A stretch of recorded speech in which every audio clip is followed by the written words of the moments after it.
Globally, there's an enormous demographic shift happening all over the world. But the epicenter for a lot of that shift is happening here in this region.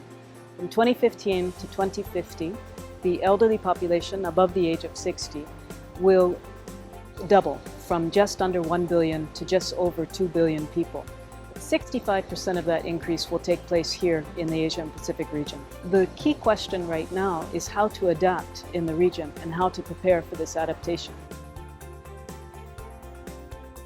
Social protection has a very big role to play in thinking about this. One really critical area is in terms of developing long-term care systems and programs in the region. Part of the response has to be about building up these systems and building up these programs to be able to reach a broader coverage of people, to improve the quality and to improve the range of services.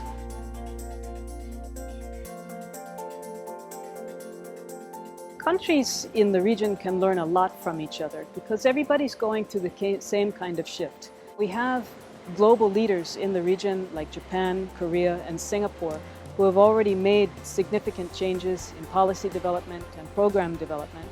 We have other countries who are moving very rapidly, like Thailand, in piloting and innovating and putting things down on the ground.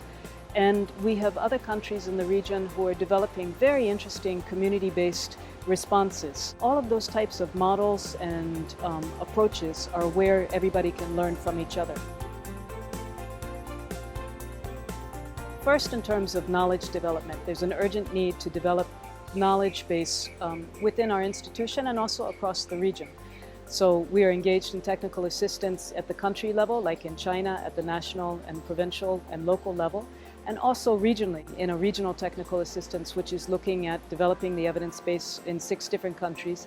We are also engaged in project development, and we have about 4 or 5 projects now in China. But the next 15 years are really very critical a time to adapt, to think creatively and very concretely across sectors: health, education, for human resources development, urban development for access and mobility, and new areas like digital technology for assistive technology to really be able to adapt to this new demography for the future.